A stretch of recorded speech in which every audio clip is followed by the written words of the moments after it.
జై శ్రీమన్నారాయణ. మన బాలాజీ ప్రేక్షకులందరికీ నమస్కారం. అడియన్ రామానుజదాస్ ఎంబెరుమాన్ తిరువడిగలేషన్ ఆచార్య తిరువడిగలేషన్. అందరికీ కూడా 2024 శుభాకాంక్షలు. మనకు వచ్చేటప్పటికి అమావాస్య, మనకి రేపు మార్గశీర్ష మాసంలో అంటే ధనుర్మాసంలో వచ్చే అమావాస్య. మనకి ఏం చేసుకోవాలి, ఎలా చేసుకోవాలి, అందులోనూ ఈ అమావాస్య 2024లో మనం ఫస్ట్ అమావాస్య అవుతుంది. కాబట్టి ఏం చేసుకుంటే ఈ సంవత్సరంలో 12 అమావాస్యల్ని కూడా చక్కగా మనం చేసుకుని మన ఇంట్లో ఉన్న నెగిటివ్ ఎనర్జీ పోయి చక్కగా లక్ష్మీదేవిని ఎలా ఆవాహన చేసుకోవాలి, ఎంతటి అదృష్టాన్ని పొందాలి అన్నది మనం ఈ సంవత్సరం అంటే 2024లో ఇక్కడి నుంచి మనం అమావాస్యలు మొదలు పెట్టుకుంటాం. చెప్పేది అమ్మ మీరు ఏం చెప్తారు ఏంటి అనేసి అంటున్నారు.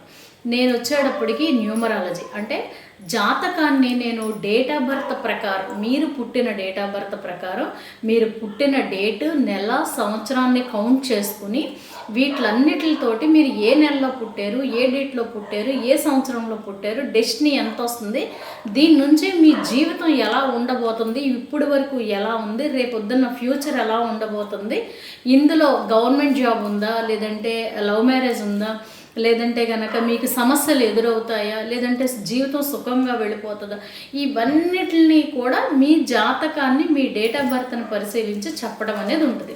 అలాగే కొంతమందికి ఏంటంటే వాళ్ళు ఉంటున్న ఇంటి దిశ వాళ్ళ పుట్టిన తేదీకి నప్పుతుందా లేదా, లేదనుకోండి మీరు పుట్టిన తేదీకి నప్పట్లేదు కాబట్టి మీ జీవితం ఎంత అదృష్టకరంగా ఉన్నా కూడా మీరు కష్టాలు పడుతున్నారని చెప్పడం. తర్వాత ఇటు న్యూమరాలజీ ప్రకారం అలాగే ఆస్ట్రాలజీ ప్రకారం కూడా చాలామందికి తెలియని విషయం ఏంటంటేనండి, పుట్టిన తేదీల్లో అంటే అటు ఆస్ట్రాలజీ ప్రకారం కావచ్చు, ఇటు న్యూమరాలజీ ప్రకారం కావచ్చు, చంద్రగ్రహణ యోగం అలాగే సూర్యగ్రహణ యోగం అనేసి ఉంటాయండి. ఎందుకనంటే చూడండి, నిండు చంద్రుడినే గ్రహణం పడుతుంది, అలాగే నిండు సూర్యుడినే గ్రహణం పడుతుంది. ఇలా ఉంటాయన్నమాట. వీటి వలన వాళ్ళ జీవితం చాలా రకాల కష్టాల్లోకి వెళ్ళిపోతుంటుంది.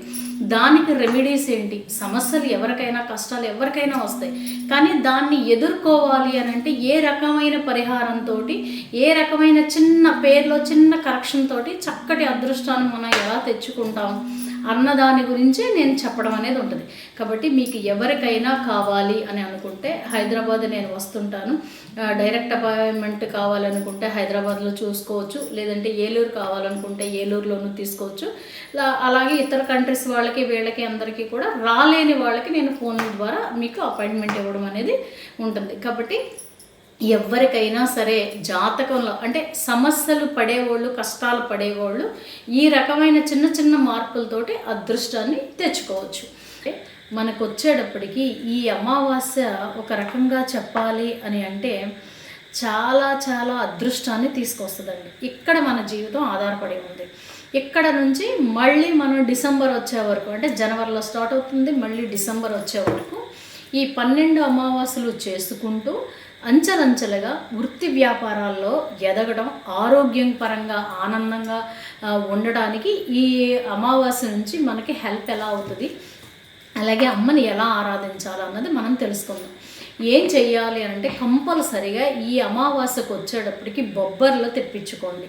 అంటే అవి కూడా ఏంటి అని అంటే మీ ఇష్టం, తెల్ల బొబ్బర్లు అయినా పర్వాలేదు, కొన్ని చోట్ల ఎరుపు బొబ్బర్లు వస్తాయి, లేదంటే కొన్ని చోట్ల అదేంటి బూడిద కలర్ రంగులో బొబ్బర్లు ఉంటాయి. ఎలాగైనా 3 కలర్స్ ఎలాగైనా పర్వాలేదు తెప్పించుకోండి.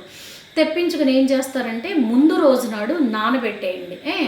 నానబెట్టేసి అవి పక్కన పెట్టుకున్న తర్వాత మనం అమావాస్యకి ఏం చేసుకుంటాం, ప్రతి అమావాస్యకి కూడా ఫస్ట్ మనం వినాయకుడిని ఆరాధించుకున్న తర్వాత అమ్మవారి కాయిన్స్ ఉంటాయి కదా, అమ్మవారి, స్వామివారి, ఈ కాయిన్స్ అన్నిటికీ కూడా మనం అభిషేకం చేసుకుంటాం. ఇలా అభిషేకం చేసుకోండి. అభిషేకానికి జలం ఎలా కలుపుకోవాలి ఏంటి అన్నది నేను ముందు వీడియోల్లో ఉన్నాయి కాబట్టి అవి చూసుకుని తెలుసుకోండి.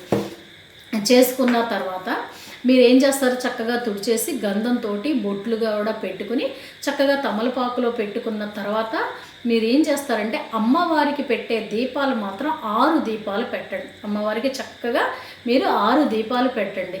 అలాగే అమ్మకి మీకు గనక కుదిరినట్టయితేనే నేను చెప్తున్నాను, కుదిరితే ఏం చేస్తారంటే చూడండి, కలువ పువ్వు ఉంటుంది కదా, పింక్ షేడ్లో, పింక్ 108 రేకులతో ఉంటుంది చూసారా, ఆ కలువ పువ్వుని మీ ఇష్టం, మీరు ఒక 6 కలువ పువ్వులు తెప్పించుకోగలిగితే తెప్పించుకోండి. అష్టోత్తరంలో ఈ కలువ పువ్వుని కలుపుకుని అక్కడ పెట్టండి. అలాగే చాలామంది నా దగ్గర ఏం చేశారంటే, నా దగ్గరనే కాదు, మీ దగ్గర ఉంటే మీ ఇష్టం, ఎందుకంటే బంగారపు పువ్వులు తర్వాత వెండి పువ్వులు కూడా పట్టుకెళ్ళిన వాళ్ళు ఉన్నారు. అలాగే కొంతమంది దగ్గర 108 వెండి పువ్వులు ఉన్నాయి. ఈ పువ్వులతోటి ఈ పువ్వుని కలుపుకొని అమ్మవారికి అష్టోత్తరం చేసుకోండి. లేదు అని అనుకుంటే మీ ఇష్టం, మీ దగ్గర ఆల్రెడీ మన దగ్గర గోమతి చక్రాలు ఇవన్నీ ఉన్నాయి కాబట్టి వీటిలన్నిటితోటి మీరు చేసుకోండి. చేసుకున్న తర్వాత మీకు బొబ్బర్లు అన్నాను చూసారా, ఆ బొబ్బర్లు ఏం చేస్తారంటే చక్కగా అంతంత ఉప్పు వేసి చక్కగా ఉడకబెట్టి గుగ్గిళ్ళ కింద చెయ్యండి. చేసి అందులో వెల్లుల్లి వేయకుండా తాలింపు పెట్టుకుని అది పక్కన పెట్టుకోండి. అలాగే బెల్లంతో చేసిన పరవాన్నాన్ని, పాయసాన్ని బాగా కొంచెం నెయ్యి ఎక్కువ వేసి జీడిపప్పులు, కిస్మిస్లు, తర్వాత బాదం పప్పు వేసి చక్కగా మధురంగా చేసి పక్కన పెట్టుకోండి. పక్కన పెట్టుకున్న తర్వాత మీరు అమ్మవారికి ఏం చేస్తారు అని అంటే చూడండి, కొన్ని విషయాల్లో అంటే అమ్మ ఇలా చెబుతున్నారేంటి అని అంటారు, కానీ కొంచెం కష్టమైనా సరే మనం చేసుకోవాలి. మీరు ముందే ప్రిపేర్ అయ్యి ఉండండి. ఏంటి అంటే అమ్మవారిది ఒక నామం, తర్వాత వెంకటేశ్వర స్వామిది ఒక నామం, తర్వాత అమ్మవారిది ఒక నామం, తర్వాత వెంకటేశ్వర స్వామిది ఒక నామం. ఈ నామాలను ఏం చేస్తారంటే మీరు ముందే ప్రిపేర్ అయిపోండి. ఏంటంటే ఒక పేపర్ మీద ఓం ప్రకృతి నమః, తర్వాత వెంకటేశ్వర స్వామి నామం, తర్వాత అమ్మవారి నామం ఇలాగ రాసుకుని ఒక పక్కన పెట్టుకోండి. ఇవన్నీ కలిపితే మీకు 216 నామాలు అవుతాయి. వీటిని పక్కన పెట్టుకుని అప్పుడు ఈ పూజ ఇది అంతా అయిపోయే అభిషేకం ఇంత అయిపోయిన తర్వాత ఈ నామాలతోటి మీ దగ్గర మీ ఇష్టం, మీరు చామంతి పువ్వులతో చేయొచ్చు, తులసి దళాలతో చేయొచ్చు, లేదు అనుకుంటే కనుక కలువ పువ్వులు తెచ్చుకుంటారంటే కలువ పువ్వులతో చేసుకోవచ్చు, లేదు వెండి పువ్వులతో చేసుకుంటారంటే వెండి పువ్వులతో చేసుకోవచ్చు. ఇలాగ మీరేం చేస్తారు, ఒకటి అమ్మవారి నామం, ఒకటి స్వామివారి నామం చదువుకుంటూ స్లోగా చదువుకుంటూ మీరు ఒక్కొక్క పత్రాన్ని వేసుకోండి. ఇలా గనక మీరు చేసి తర్వాత మీ దగ్గర బొబ్బర్లు ఉన్నాయి కదా, ఈ బొబ్బర్లు నివేదన చేయండి. తర్వాత పరవాణాన్ని నివేదన చేసి మీరు అక్కడ ఏం చేస్తారంటే పచ్చకర్పూరం, అంతంత పచ్చకర్పూరం తీసుకుని ఒక చిన్న పళ్ళెంలోనో ఎందులోనో తీసుకుని అక్కడ పెట్టేయండి. ఇది మాత్రం పచ్చకర్పూరమే చేయండి, మామూలు కర్పూరం కాదు, పచ్చకర్పూరం అక్కడ పెట్టేయండి. ఆ పచ్చకర్పూరం ఎన్నాళ్ళు ఉంటుందో అన్నాళ్ళు దేవుడి మందిరంలో అలా ఉంచేసుకోండి. ఇలా గనక మీరు చేసి ఈ నివేదన చేసింది మీరందరూ గనక తిన్నట్టయితే మీరు అదేంటి ధనుర్మాసంలో వచ్చే ఈ అమావాస్య రోజు నాడు ఇలా గనక చేసినట్టయితే మీరు మళ్ళీ డిసెంబర్ వచ్చేటప్పటికి అంటే ఒక రకంగా చెప్పాలంటే మీ జీవితం చాలా మట్టుకి మార్పు వచ్చేస్తుంది. ఎందుకంటే మనం ధనుర్మాసంలోనూ ఉన్నాము, ఇటు అమ్మని ఇటు స్వామిని మనం ఆరాధిస్తున్నాము. ఒక రకంగా చెప్పాలంటే మనం కోరుకున్నది భగవంతుడు మనకి ఇవ్వడం అనేది జరుగుతుంది. కాబట్టి నమ్మి చెయ్యండి. మీరు నమ్మి చేసినట్టయితే అయితే కొంతమంది అంటున్నారు, ఎందుకనంటే కొన్ని మీరు అమావాస్యలు పౌర్ణాలు ఇలా చెప్తున్నారు కదమ్మా, మరి మాకు 4వ రోజు మేము చేసేయచ్చు అంటున్నారు. ఎట్టి పరిస్థితుల్లోనూ చెయ్యకూడదు. ఇలాంటి టైంలో మీ భర్త చేత మీ పిల్లల చేత కుదిరితే చేయించండి తప్ప, లేదు అని అనుకుంటే ఇంకా ఆ అమావాస్య ఆ పౌర్ణమి వెళ్ళిపోయినట్టే తప్ప మీరు మాత్రం 4వ రోజు అని మాత్రం చెయ్యొద్దు.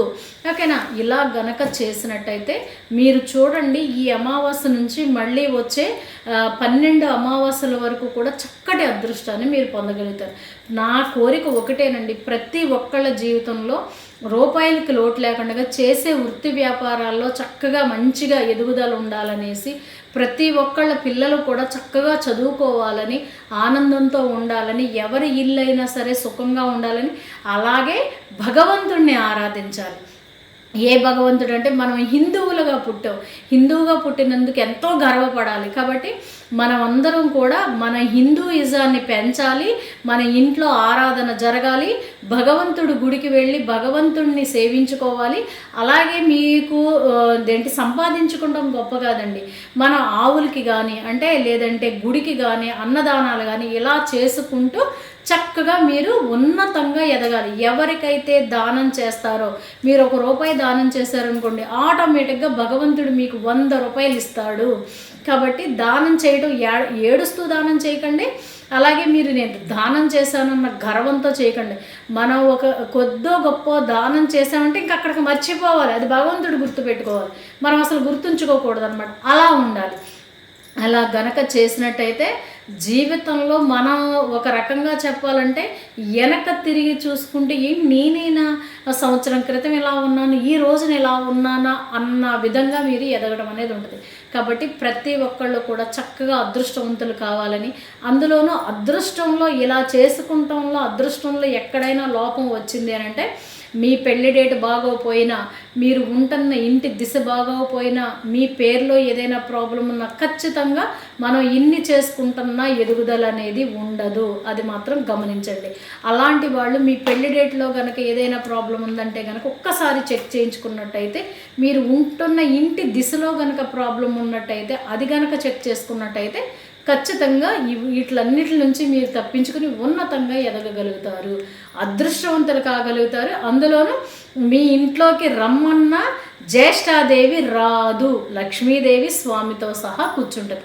ఇది సత్యం, సత్యం పునఃసత్యం. జై శ్రీమన్నారాయణ.